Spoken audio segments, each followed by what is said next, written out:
If you've ever walked into a room and felt your chest tighten, your thoughts race, and your tongue grow heavy, you're not broken, you're human. Social anxiety is the body's way of asking, am I safe with these people? Will I be judged?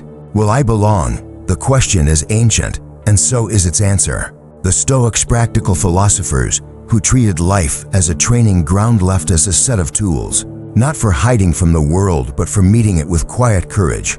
Today I'm going to talk to you not as a distant scholar, but as a companion on the path. Think of this as a long walk together at dusk. I'll share the map the Stoics drew. What is in your control and what isn't. How to meet fearful thoughts. How to step into conversations without performing. How to face awkwardness, mistakes, and silence. And how to leave social situations with a calmer mind and a stronger spine. We will move gently but steadily. We will keep our eyes on what is within our control, our judgment, our choices, our values, and our behavior in the present moment. Why is this important? Because social anxiety steals time. It steals the chance to meet a friend, the opportunity to ask a question, the chance to say I care, the opportunity to hear me too. It steals life in small slices. The Stoic way is not to bully yourself into bravery. It is to become sane in the presence of fear, to learn to stand where you stand, and to remember that your worth is not a vote taken by the crowd, but a flame that you tend. So breathe right now, in through the nose, out through the mouth. Feel your feet on the floor. Today is practice, nothing more, nothing less. Shall we begin? Part 1: Naming the Dragon, Impressions, Judgments, and the Circle of Control. The Stoics loved clarity. They drew a sharp line between what belongs to us and what doesn't. On one side, our judgments, our intentions, our choices, our actions. In this moment, on the other hand, other people's opinions, their moods, their interpretations, the outcome of our efforts, and the weather of the world. Social anxiety thrives when this line blurs. It thrives when we begin to believe that acceptance is in our control, that approval can be guaranteed, that belonging is a puzzle we can solve by tightening our performance. Can you feel the tension that comes from trying to control another mind? It's like trying to hold the ocean still with your hands. The Stoic suggestion is both humbling and liberating. You cannot control whether they like you. You can only control whether you act like the kind of person you respect. Let's add another Stoic distinction: impressions versus judgments. An impression is the first wave. They're looking at me. I'm going to say something dumb. This is going badly. These impressions come fast, often loaded with adrenaline. A judgment is the second step, what you decide to believe and how you choose to respond. The Stoic pause lives right between impression and judgment. That pause is your freedom. Picture this: you enter a gathering. An impression hits. Everyone here is more confident than me. Fine, that's the wave. You need not drown in it. The Stoic move is to say, there's an anxious story. I see you. Then you ask, what is up to me now? Maybe you take one calm breath. Maybe you choose a person at the edge of the room and offer a simple greeting. Maybe you ground your attention in your senses: the weight of your shoes, the coolness of a glass, the sound of a fork against a plate. These small choices belong to you. They are your craft. When you anchor your worth to what is outside your control, anxiety rises like a tide. When you anchor it to your character, your honesty, your kindness, your effort, the tide recedes. The room may not change, but your posture in the room does. And that is the beginning of freedom. Part 2: Training before the arena. Preparing the mind, the body, and the story. Courage doesn't appear by magic. It's trained. The Stoics treated each day like a rehearsal for right action. That means we prepare before the moment comes, not just react inside it. How do we prepare? We begin with a short morning reflection, 5 quiet minutes to set the day's tone. Sit somewhere simple. Ask yourself 3 questions. What is up to me today? What social situation is likely to stir my anxiety? What virtues will I practice when it comes? Patience, honesty, or gentleness? See the situation in your mind with kindness. Imagine greeting it. Imagine the stumble you fear. Imagine yourself staying steady anyway. This is not superstition, it is rehearsal. The Stoics used a practice called premeditation, considering possible difficulties in advance so that they do not shock us. Tonight, At dinner, someone may interrupt me, my joke might not land. Silence might stretch longer than I want. Good. Let the mind visit the awkwardness before the body does. Then plant a response. When silence stretches, I will breathe once and ask a question about the other person. You are laying stones for your feet to land on later. Next, prepare the body. Anxiety is a bodily event before it becomes a story. Practice one slow breath you can perform anywhere. Try in for 4, out for 6. The long exhale tells the nervous system, stand down. If counting annoys you, choose a word. As you inhale, think here. As you exhale, think now. You are not fighting your body, you are reminding me. Now prepare the story. Social anxiety often loops what if. The Stoic response is to write a different even if my voice shakes, I can still be kind. Even if I forget a word, I can say, give me a second. Even if someone doesn't respond, that is outside my control. The even if mindset is not resignation, but responsibility. It returns you to what you can do. Before you leave for the event, choose a role. The Stoics spoke often of playing our role well. Are you the learner tonight? The host? The supportive friend? The curious colleague? A role is not a mask, it is a focus. It draws your attention to where to go. When you're the learner, you ask questions. When you're the host, you notice who stands alone.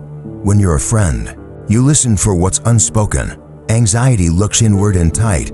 A role looks outward and opens. Which do you choose? Finally, set your expectations in line with reality. You are not going to transform into a dazzling performer by sheer force of will. You don't need to. Your task is smaller and nobler. Behave with integrity. Show up. Offer warmth without measuring it. Speak when the moment is right. Be comfortable not being extraordinary. As a Stoic teacher might say, you are here to practice being a decent human being. That is, enough. Part 3, entering the room. First steps when anxiety arrives. All preparation points to this, the first minute. That is when anxiety tends to surge. It's the drop on the roller coaster before the ride smooths out. What do we do first? We collect the body. Feel the ground under your shoes. Let your shoulders drop 3%, not dramatically. Soften your jaw. The body tells the mind, we can handle this. Next, choose a small, simple action you can complete in 30 seconds. Hang your coat. Fill a glass of water. Find the name tag and write your name. Walk to the edge of a group and listen for a few seconds. These actions look like nothing from the outside. Inside, they build momentum. Then you practice the Stoic pause. Label the impression. Anxiety is here. Not I'm anxious as. If anxiety is your identity, but anxiety is visiting, that single word visiting creates space. You might even greet it you again. Sit quietly in the corner. I'm busy. This is playful, yes, but it's also strategic. You are refusing to fuse your sense of self with a passing storm. Now, pick one person, not the loudest, not the center of attention. Someone reachable. Move toward them with intention. The Stoic aim is not to impress but to connect. You might say, hi, I'm Alex. I don't think we've met yet. If the voice shakes, let it shake. A shaky bridge still gets you across the river. When the conversation begins, redirect your attention to the other person's world. Anxiety feeds on internal focus. How do I look? What do they think? Shift the focus outward. Ask questions that invite stories rather than judgments. What brought you here tonight? What's been the most surprising part of your week? Listen for details you can reflect back. You are not performing, you are discovering. Curiosity is a solvent for fear. Pay attention to your pace. Social anxiety accelerates speech, slow down by half a beat. Silence is not an enemy, it is the space where meaning sits. If silence falls, you can say, I'm thinking, or that's interesting, and then continue. You are allowed to be a person who considers their words. If you feel a spike flush, sweat, tightness, try the smallest possible reset. Touch your fingers together and notice the texture. Press your tongue gently to the roof of your mouth. Shift your weight from one foot to the other. These micro anchors keep you in the present, where life is happening. Remember your role. If you chose to be the learner, ask one more question. If you choose to be the host, look for someone at the margins and invite them in. You are not lost, you are on assignment. And if something goes sideways, your joke falls flat. Your greeting is ignored, hold the line of control. You can apologize if needed. You can switch topics, you can move to another group. What you cannot do is guarantee applause. Good news, you don't need it. Approval is a pleasant breeze, not oxygen. Part 4. The Stoic Mindset in Conversation, Honesty, Warmth, and the Freedom to be Ordinary. People with social anxiety are often kinder and more attuned than they realize. The world does not need you to be spectacular. It needs you to be present. The Stoics prized honesty and warmth over performance. Can you say what is true for you? Can you show a basic friendliness to those before you? That is more than enough. Honesty doesn't mean oversharing or announcing your anxiety in the first sentence. It means not pretending to know what you don't, not inflating your stories, not chasing a laugh at the expense of your integrity. If someone speaks with conviction and you're unsure, you can say, "I don't know enough about that yet." If you forget a name, try, "I'm sorry, could you remind me?" Honesty relaxes the nervous system because it relieves you of the burden of performance. You are not acting, you are simply being. Warmth is quiet. It's in the eye contact you hold comfortably, not aggressively. It's in the way you turn your body slightly toward the person you're speaking with. It's in the small nod that says, "I'm tracking." No one remembers your perfectly phrased sentence. They remember how they felt in your presence. The Stoic way is to be a calm harbor. Permit yourself to be ordinary. This might sound strange, but much social anxiety grows from the belief that every sentence must be valuable, clever, or charming. What if it simply doesn't? What if conversation is a living thing that breathes, wanders, repeats, and rests? What if pauses are part of the music? When you remove the pressure to dazzle, your natural ease returns. Consider the Stoic rule of right intention.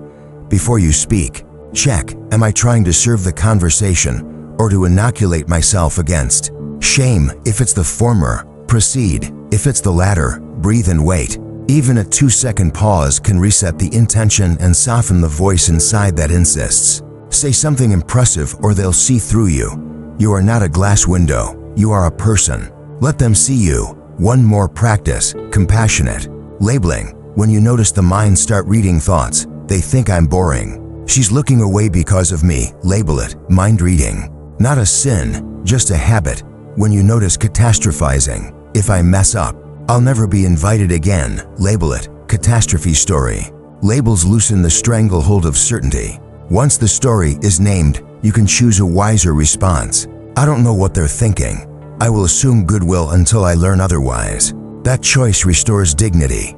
Part 5. After the moment, review without self-attack, learn without shame. The event ends. You walk home or ride the elevator. This is when the inner critic often ambushes you with a highlight reel of awkwardness. The Stoic practice is to review, not ruminate. Review is short, sober, and useful. Rumination is long, emotional, and cruel. Which will you do? Begin with gentleness. You showed up. That's not small. Acknowledge one thing you did in line with your values. Perhaps you asked a question. Perhaps you stayed 5 minutes longer than you wanted. Perhaps you introduced to people. Name it. Let yourself feel the small warmth of doing what you said you would. Next, look for a specific improvement, 1, not 10. The Stoics loved small, repeatable adjustments. Maybe you noticed you speak faster when nervous. Your one improvement.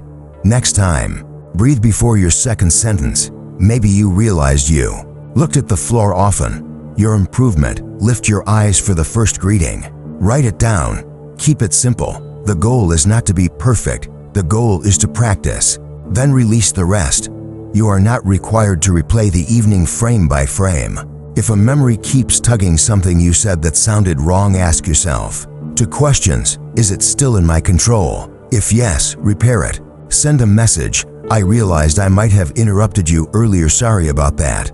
If no, let it go. You cannot edit the past. You can only strengthen the present. Build a gentle exposure ladder for yourself. Start with the smallest step that nudges you outside your comfort zone, but not into panic. A 10-minute coffee with a colleague, asking the first question in a small meeting, attending a gathering and planning to greet to new people. Each rung you climb strengthens the nervous system's message. We do this, and we're okay. Courage accumulates, and celebrate progress. Stoicism is not dull, it's grateful. The ancients ended their days with quiet notes of thanks. Thank you for the chance to practice patience, to exercise restraint, to be kind when it was hard. Do the same. Your effort matters more than the crowd's reaction. You are building a life, not chasing a moment. Part 6: Reframing the story. From catastrophe to choice, from spotlight to shared light. Social anxiety loves to illusions that everyone is watching you, and that a single awkward moment defines you. Let's dismantle both. First, the spotlight illusion. In anxious states, attention narrows until it feels like we're under a bright, solitary beam. In reality, most people are attending to themselves, their worries, their phones, and the next item on their list. This is not cynicism, it's freedom. You are rarely the headline in anyone else's mind. This is good news. It means you can let go a little. It means you can relax into being human. Second, the catastrophe illusion. The anxious mind tells stories in high drama. If I say the wrong thing, I'll be humiliated. If I'm quiet, they'll judge me. If I'm myself, I'll be rejected. A Stoic counterstory is sober and grounded. If I say something clumsy, I will correct it or move on. If someone judges, that is their habit, not my identity. If I'm rejected from one group, the world is still wide, and I can keep acting according to my values. This is not Pollyanna optimism. It's realism with a spine. Reframing is a practice, not a trick.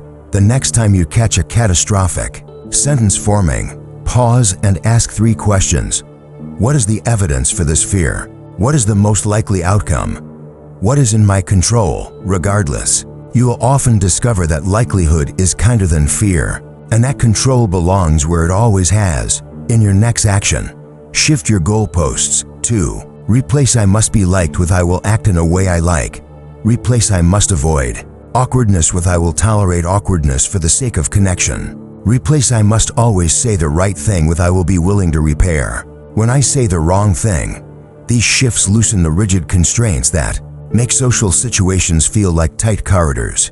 And remember the Stoic practice of the view from above.